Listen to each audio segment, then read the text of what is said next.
Hello, नमस्कार सभी को। आज हम प्राचीन इतिहास के अति महत्वपूर्ण क्वेश्चन करेंगे जो हर एग्जाम्स में आपको देखने को मिलते हैं। पहला क्वेश्चन है, प्राचीन भारत के बारे में जानकारी हेतु प्रमुख स्रोतों में से एक धर्मग्रंथ है।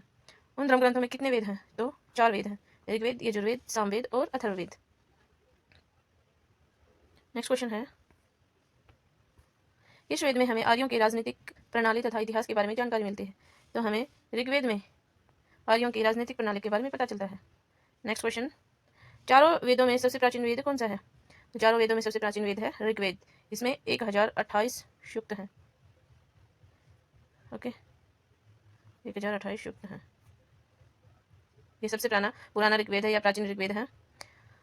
अगला क्वेश्चन है, चारों वेदों में सबसे आधुनिक वेद कौन सा है? तो अथर्ववेद सबसे आधुनिक वेद माना जाता है। नेक्स्ट है, पुराणों में सबसे प्राचीन और प्रामाणिक पुराण कौन सा है? तो पुराणों में सबसे प्राचीन और प्रामाणिक वेद है मत्स्य पुराण। ऊपर बात हो रही थी वेद की, सबसे प्राचीन वेद है ऋग्वेद। सबसे प्राचीन वेद है ऋग्वेद। और अब बात है पुराणों की। अब है मत्स्य पुराण सबसे प्रामाणिक और प्राचीन वेद।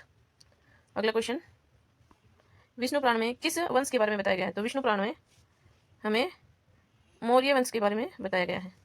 विष्णु पुराण में मौर्य वंश के बारे में बताया गया है।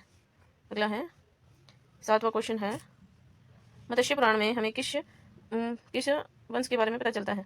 तो मत्स्य पुराण में आंध्र सातवाहन वंश है। अगला है, वायु पुराण में हमें किस वंश के बारे में पता चलता है? तो गुप्त वंश। विष्णु पुराण में मौर्य वंश, मत्स्य पुराण में आंध्र वंश और वायु पुराण में गुप्त वंश। ध्यान देने योग्य बातें हैं ये। अगला प्रश्न है, वायु पुराण में हमें गुप्त वंश के बारे में पता चलता है। किस वेद में जादू टोना तंत्र मंत्र वशीकरण का उल्लेख मिलता है? तो ये मिलता है हमें अथर्ववेद में। अथर्ववेद ये चौथा वेद है। अगला क्वेश्चन, हीनयान का प्रमुख ग्रंथ कौन सा है?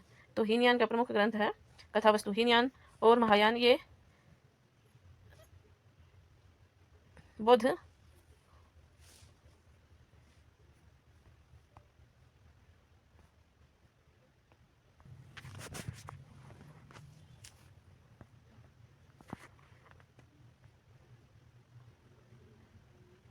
हीनयान और महायान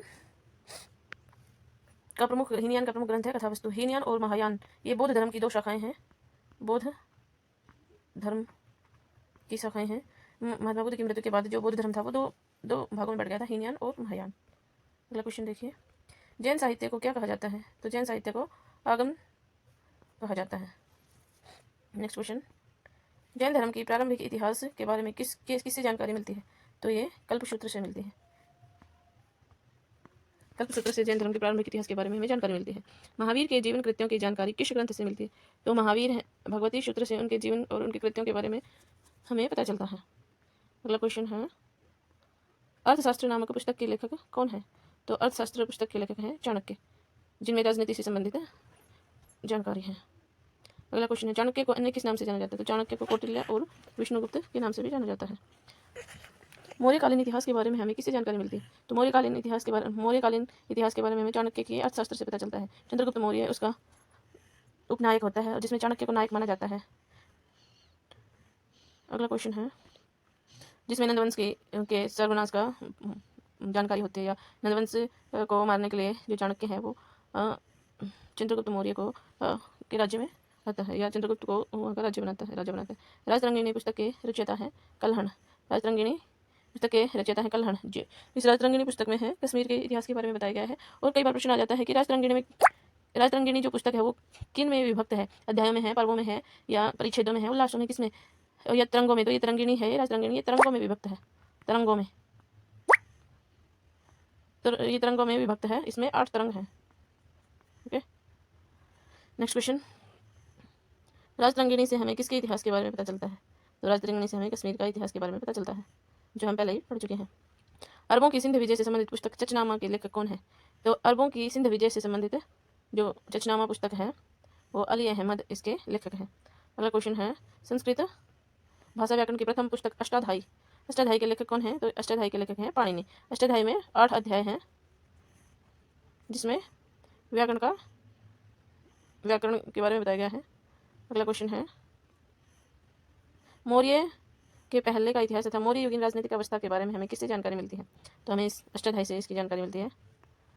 नेक्स्ट क्वेश्चन, ज्योतिष ग्रंथ गार्गी संहिता के लेखक कौन है? तो गार्गी संहिता के लेखक हैं कात्यायन। कात्यायन का वररुचि भी बोलते हैं। पतंजलि कौन थे? पतंजलि पुष्य मित्र शुंग के पुरोहित थे पतंजलि। नेक्स्ट क्वेश्चन, किसे इतिहास का पिता कहा जाता है? तो हेरोडोटस को इतिहास का पिता कहा जाता है। हिस्टोरिका नामक पुस्तक के लेखक कौन है? तो हेरोडोटस हिस्टोरिका नामक पुस्तक के लेखक हैं। सेल्यूकस निकेटर के राजदूत के रूप में चंद्रगुप्त मौर्य के दरबार में कौन आया था? तो चंद्रगुप्त मौर्य के दरबार में आया था मेगास्थनीज। आज इस वीडियो में इतना ही। धन्यवाद।